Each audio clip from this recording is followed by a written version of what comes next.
Grégoire Litz, bonjour. Vous êtes chargé de cours en sociologie des médias à l'Observatoire de recherche des médias et de journalisme de l'UC Louvain. Depuis le début de la pandémie, vous avez réalisé une étude pour savoir en fait comment les gens s'informaient et surtout comment ils recevaient l'information par rapport à cette épidémie de coronavirus. Euh, Aujourd'hui, quelles sont donc les conclusions que vous pouvez tirer de cette étude? Oui, donc depuis le début, depuis le mois de mars, on suit les pratiques d'information des individus par rapport au virus. C'est important parce qu'on est dans un contexte dit d'infodémie, où il y a énormément d'informations qui circulent, parfois des bonnes informations, des mauvaises, et que c'est très difficile à traiter tant pour les médias que pour les individus. Donc, on sait aussi que la communication est une dimension principale de la lutte contre le virus. Si on veut lutter efficacement contre le virus, il faut une population bien informée. Donc, c'est important de mener cette étude. Et les conclusions principales sont qu'on essaye d'identifier dans cette infodémie les publics qui seraient les plus vulnérables de croire les théories du complot, mais aussi les plus vulnérables, susceptibles d'être le moins bien informés et donc de suivre moins les mesures que d'autres personnes. Et donc, on arrive à le faire grâce à notre étude qui est en cours, qui a eu plusieurs vagues tout au fil de l'épidémie. Alors, quel est le pourcentage des francophones qui est justement vulnérable à ces théories du complot? Mais voilà, donc la vulnérabilité informationnelle, on l'a définie grâce à deux variables. On croise le fait d'avoir confiance dans les médias traditionnels avec le fait de s'informer beaucoup via les médias traditionnels. Donc, en croisant ces deux variables, on a quatre catégories de population. D'une part, les personnes qui s'informent beaucoup et qui ont confiance dans les médias, qui sont à peu près la moitié de la population wallonne, à peu près 50%.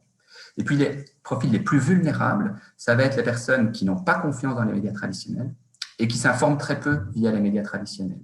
Et donc là, c'est à peu près 19% de la population belge francophone, à peu près une personne sur cinq, qui présente cette vulnérabilité informationnelle et donc vis-à-vis de laquelle ce serait intéressant de développer des stratégies de communication adaptées.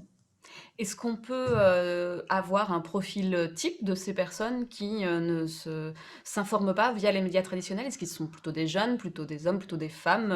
Quel niveau d'études? Et alors, c'est ça qui est intéressant dans notre étude aussi, c'est on montre que c'est très difficile de dresser le profil type de cette personne vulnérable dans l'infodémie. Ça peut être tant des jeunes que des personnes âgées, des personnes éduquées que peu éduquées, des hommes que des femmes. Il y a quelques légères tendances, mais de manière générale, ça peut être n'importe qui. Et d'ailleurs, dans notre entourage, je suis sûr que la plupart d'entre nous, on a déjà été confrontés à des personnes, des membres de nos familles, de nos amis, qui tiennent des discours complotistes ou qui sont vraiment presque anti-vaccins. Et donc, ça peut toucher vraiment n'importe qui. Et donc, c'est vraiment en croisant ces deux variables de la confiance et du niveau d'information qu'on peut identifier un profil particulier vis-à-vis duquel on peut communiquer de manière efficace. Alors, comment on peut communiquer de manière efficace? Parce que souvent, les campagnes de communication, elles sont liées, vous êtes jeune, vous êtes plutôt âgé, Ouais. votre niveau d'études éventuellement. Donc là, c'est une autre manière de faire qu'il faut inventer? Ben oui, alors il y a plusieurs choses importantes. Ce que je pense, c'est qu'il faudrait développer une stratégie en fonction des quatre types de publics qu'on identifie. Alors, pour les personnes très vulnérables qui s'informent peu et qui n'ont pas confiance dans les médias, ça ne sera pas utile de développer une stratégie via les médias traditionnels. Alors, on pourrait penser que ce serait utile de développer une stratégie via les réseaux sociaux, mais en fait, on voit que ces personnes-là, ils s'informent très peu aussi via les réseaux sociaux. Donc, ce qui va marcher, c'est développer pour eux une stratégie où on joue sur leur source d'information principale, qui est davantage les contacts sociaux qu'ils ont avec leurs proches. Et donc là, on souligne le fait que les personnes de l'entourage, les personnes qui sont convaincues, par exemple, que la vaccination, c'est une chose importante, eh bien, ils ont un rôle à jouer pour en discuter avec les personnes de l'entourage qui présentent des discours un petit peu complotistes. Ça sera sans doute la source d'information principale. À l'inverse, pour les personnes qui s'informent beaucoup, mais qui n'ont pas confiance dans les médias, qui sont quand même 20% aussi, c'est un public assez important, là, on pourra penser à des stratégies médiatiques, vu qu'ils s'informent beaucoup, mais qui tiennent compte du fait qu'ils n'ont pas confiance dans les médias. Alors, c'est difficile à imaginer, mais il faut réfléchir à des stratégies qui permettent d'adresser cet écueil, ce problème. Oui, c'est presque un côté schizophrène, du coup, pour les médias, de s'adresser à des gens qui nous écoutent, mais qui ne nous croient pas. C'est très compliqué.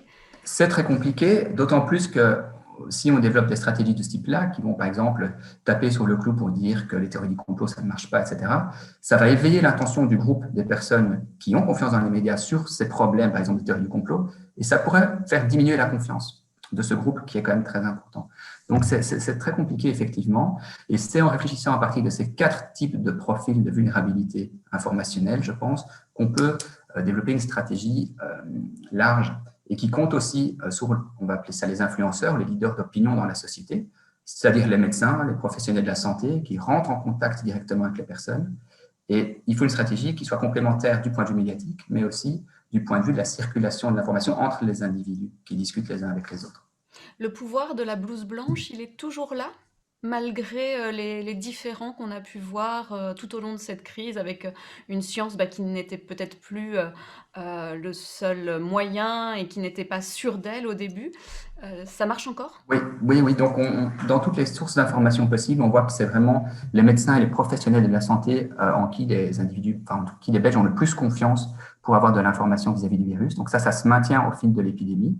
On pensait que ça diminuerait effectivement au cours du temps, mais ce qu'on observe, c'est que ça reste stable et que ça reste le type de source d'information qui est le plus digne de confiance. Alors aujourd'hui, il y a également une autre étude d'un de vos collègues qui sort de l'UC Louvain par rapport à la confiance et à l'enthousiasme des Belges sur la vaccination, où à peu près 77% de la population est enthousiaste. Ça rejoint finalement peut-être ces 20%, les 20% qui ne veulent pas, ce sont les 20% qui sont vulnérables à l'information. Alors non, c'est pas aussi simple que ça. On voit que dans les 4 groupes, il y a des gens qui sont rétifs à la vaccination, dans les 4 profils informationnels qu'on a, mais qu'effectivement, ça va être dans le groupe des vulnérables à l'information que cette tendance à refuser la vaccination elle est 2 fois plus élevée que chez les gens qui ont confiance dans les médias, par exemple. Donc c'est dans ce groupe-là qu'on va trouver en proportion le plus grand nombre de personnes qui refusent la vaccination. Donc c'est pour ça que c'est intéressant de développer une stratégie de communication vraiment dédiée à ce groupe. Grégoire Lys, je rappelle que vous êtes chargé de cours en sociologie des médias à l'UC Louvain. Merci pour cet entretien.